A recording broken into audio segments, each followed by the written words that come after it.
क्या रेट 1000 से बढ़कर रेट 7500 हो सकती है? ईपीएस मिनिमम पेंशन सरकार ने दिया ये जवाब। जी हाँ, आपने बिल्कुल ठीक सुना। 1000 से बढ़कर 7500 हो सकती है पेंशन। इसी से रिलेटेड बहुत बड़ी अपडेट, बहुत बड़ी न्यूज मैं आप लोगों को इस वीडियो में बताने वाला हूं, जिसका यहाँ पे सरकार ने खुद जवाब दिया है। तो इस वीडियो को सभी पेंशन धारक शुरू से लेकर अंत तक देखिएगा बिना स्किप किए। ये न्यूज आप सभी लोगों के लिए काफी जरूरी है। वीडियो पसंद आए तो वीडियो को एक लाइक जरूर कर दीजिएगा। चैनल पर नए आए हो तो चैनल को सब्सक्राइब करके बेल आइकन को ऑल पे प्रेस कर दीजिएगा, जिससे आने वाली वीडियोस का नोटिफिकेशन आपको मिल जाए। यहाँ पर आपको सही और सटीक जानकारी मिलती है, तो चैनल को सब्सक्राइब जरूर से कर लीजिएगा और इस वीडियो को अपने सभी पेंशन धारक सहयोगियों के साथ शेयर जरूर से कर दीजिएगा, ताकि उनको भी ये जानकारी प्राप्त हो सके।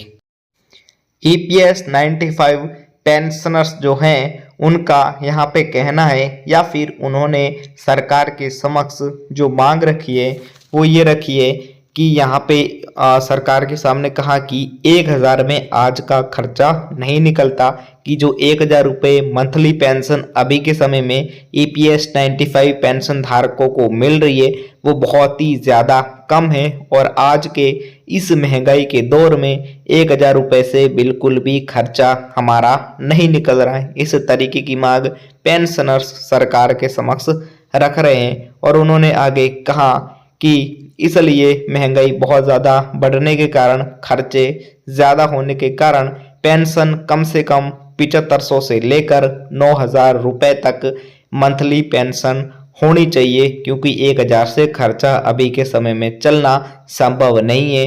और इसके साथ साथ उन्हें जो है वो 7500 से 9000 रुपये पेंशन के साथ साथ डीए भी मिलनी चाहिए। इस तरीके की मांग पेंशनर्स द्वारा रखी गई है। देश के लाखों ईपीएस 95 पेंशनर्स कई साल से एक ही सवाल सरकार के सामने पूछ रहे हैं। बहुत सालों से ईपीएस 95 पेंशन लेने वाले जो लोग हैं वो सरकार के सामने एक सवाल बार बार पूछ रहे हैं कि क्या उनकी न्यूनतम पेंशन 1000 से बढ़कर 7500 रुपये हो पाएगी। इस तरीके का सवाल कई सालों से बार बार, यानी जो पेंशनर्स हैं वो इस तरीके का मुद्दा उठाकर सरकार के समक्ष रख रहे हैं। सरकार के समक्ष पेंशनर्स कहते हैं कि 1000 से पेंशन 7500 रुपये की जाए, क्योंकि महंगाई बहुत ज़्यादा बढ़ रही है। ये बात सरकार भी अच्छे तरीके से जानती है। दवाइयों से लेकर घर का खर्च सब कुछ यहाँ पर बहुत ही ज़्यादा महंगा हो गया है, लेकिन फिर भी पेंशन में किसी भी तरीके की वृद्धि नहीं की जा रही है। पेंशन में काफ़ी समय से किसी भी तरीके की बढ़ोतरी नहीं की गई है। ऐसे में जब संसद में इस मुद्दे पर फिर से एक बार फिर संसद में इस तरीके का सवाल उठा, पेंशन बढ़ोतरी को लेकर के सवाल सरकार के समक्ष रखा गया, तो फिर एक बार फिर उम्मीदें बढ़ गई कि शायद इस बार सरकार कोई बड़ा फैसला सुना दे।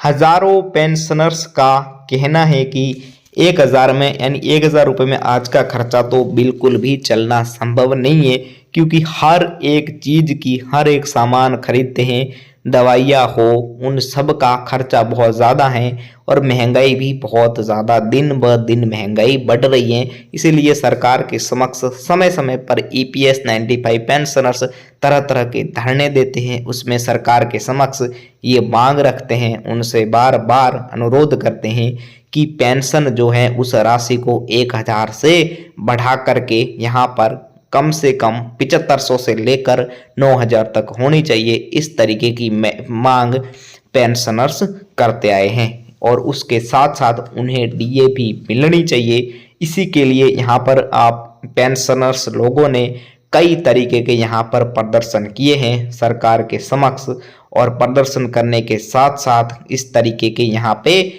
सरकार के समक्ष मांग पत्र भी दिए गए हैं पेंशन बढ़ाने हेतु। लोकसभा में सांसद बाल्या मामा सुरेश गोपीनाथ मात्रे ने सरकार से पूछा कि क्या न्यूनतम पेंशन रुपए 7500 करने का कोई प्रस्ताव है। सालों से पेंशनर्स और उनकी यूनियनों की यही मांग रहती आई है। इस तरीके का सवाल सरकार के सामने एक बार फिर संसद में पूछा गया कि क्या सरकार पेंशन को 1000 रुपये से बढ़ाकर 7500 रुपये करने पर विचार कर रही है या कब तक 7500 रुपये सरकार कर सकती है। बता दें कि यहाँ पे सरकार ने फिर जवाब दिया संसद में कि 1000 रुपये की न्यूनतम पेंशन देने के लिए सरकार अतिरिक्त बजट मदद देती है, यानी यह राशि भी सीधे फंड से नहीं बल्कि सरकार के सपोर्ट से चलती है और इसे बढ़ाने के लिए ज़्यादा बजट की ज़रूरत पड़ेगी। सरकार ने कहा कि वह पेंशनर्स की समस्याओं को समझती है और अधिक लाभ देने की कोशिश में है, पर अभी तक उन्होंने कोई ठोस योजना, समय सीमा या वित्तीय मॉडल साझा नहीं किया है। तो यही थी आज की अपडेट और इससे रिलेटेड जो भी अपडेट आएगी वो मैं आपको बता दूंगा। तो आप चैनल को सब्सक्राइब करके बेल आइकन को ऑल पे प्रेस कर दीजिएगा और इस वीडियो को अपने सहयोगियों के साथ शेयर जरूर से कर दीजिएगा।